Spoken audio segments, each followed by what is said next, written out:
Hey up everybody, welcome back to the I'll Do Cycling YouTube channel. Today I'm going to be talking about the Tour de France Unchained, which released on the 8th of June. It is the 12th of June at the time of this recording, and I have finished all of the episodes. Well, technically I finished them yesterday, but I'm making this video to talk about my thoughts about it, give a bit of a review, and basically tell you guys if it's worthwhile watching. I guess I'll start with the bad things, so then we can end with the good things. So the bad things, if you want to call them bad, is really that it perhaps was the order of things that were shown, is that it was sort of a 2 steps forwards and 1 step back sort of process, where you would, with a team, progress a bit through the story arc. Say with Jumbo, you would go through a few stages up to the Col de Glanon at stage 11, but then you jump back to EF and they would go back to their stage win at Megève with Magnus Cort Nielsen, which, by the way, they didn't even really cover that much, but that was then a few stages earlier. Maybe it would have made more sense to do things chronologically, or maybe it's just easier from a creating characters and the production standpoint just to go like sort of team by team. But I still think they did a decent job of it, but I still think that there's some room for improvement in terms of making the actual kind of chronological order of the Tour de France a bit easier to follow as you're going through. The second thing is that, of course, it's the Tour de France, I know, but it's that there's the French commentary in there. I know this has put off quite a few people, is that because of that you have this really quite annoying English overlay voice, which is a little bit of a lag time, and it's just a bit annoying to the point where I turned it off and I just decided to just went along with the French side of things because I understand a little bit of it and I kind of just pieced together the pieces between what I understood, and that was fine. But I can understand, as somebody who perhaps isn't as interested in learning French or whatever, that this might be a bit more annoying than it was for me. So that's just another thing.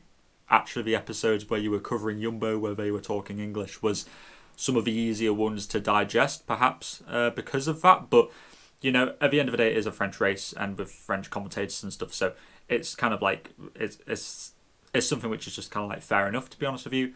The third thing, of course, there was no UAE in this production of the 2022 Tour de France, so therefore there was also no Pogačar in this series, which is a little bit of a shame considering that he is one of the more energetic and charismatic characters in the peloton.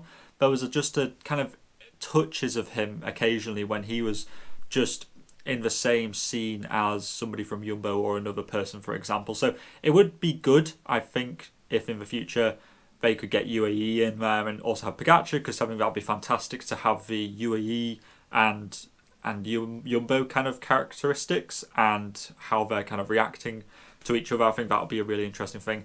And another little thing, which I know some people have picked up on, but I also want to echo it, is that the one where Pogačar crashed and Jonas stopped, well, didn't stop, but he slowed down and waited and there was that nice handshake between them. I'm not sure why they didn't include that. It seemed like a pretty open goal in terms of showing the human nature of our sport. So that was a bit of a confusing one, considering that they showed Jonas's slight little almost crash, which was just like 2 minutes before then. So that was just a little bit of a confusing one. But moving on to the good things about this. The Jumbo-Visma arc was really interesting to understand and see what they were doing in terms of strategizing, what they're going to do in a stage, to see actually that there was a little bit of tension between Jonas and Wout at times, and the conflicting green jersey versus the yellow jersey objectives that they were going for. I think that was really interesting to see, and also I didn't know that Jonas slowed up on that TT to gift Wout van Aert the stage win, so that was actually some really interesting insight. And generally this is kind of a whole thing, is it's the behind the scenes stuff that we don't see, and that's been the really interesting part, is as fans we see a certain amount of what the pros go through, but we don't see all of it, and this has given us a bit more access. The Jakobsen arc was brilliant. I really enjoyed what they did with that. They were talking about the Tour of Poland. They brought it up quite a few times, and I think that was really important of them to do, to show how meteoric Jakobsen's return to the top level was, and I'm really happy that they included that. And they also included like Lampard, and also like when when Jakobsen was going up for Pelagood and he only just made it by 15 seconds, and just how everybody was willing him on. That was a really fantastic thing to see too.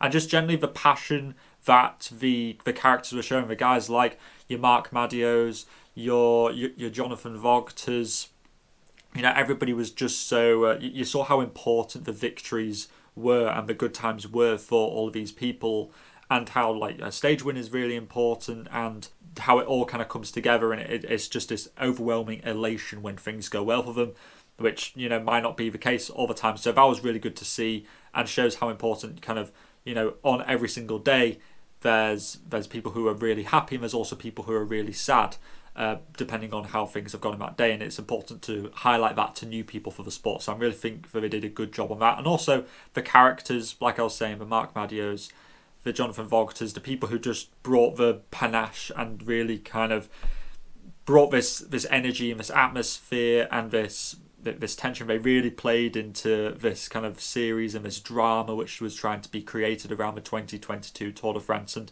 I think that we need people like that in the next series. Of course, there is going to be a next series that will cover this year's 2023 Tour de France, so fingers crossed some things are perhaps ironed out and made a little bit more smooth. Of course, the Drive to Survive series in season 1 wasn't entirely popular, and it actually seemed to get better and better as the seasons went on into seasons 2 and 3, etc. So hopefully the same thing happens with the Tour de France Unchained. But what would you guys recommend? What would you like to see perhaps that wasn't included? What kind of recommendations would you give to the people who are making this series in the future? And how did you enjoy it? The 2023 Tour de France, we'll see. Hopefully it's a really good event. I would like to see personally Pogačar and UAE as one of the teams who are followed in this. I think that would be a really interesting arc. But of course you can't predict the future, so you can only perhaps pick a certain number of teams to cover. So I hope that the 2023 Tour de France is just as, or if not better than the 22 Tour de France, so we have a cracker series to go through next year.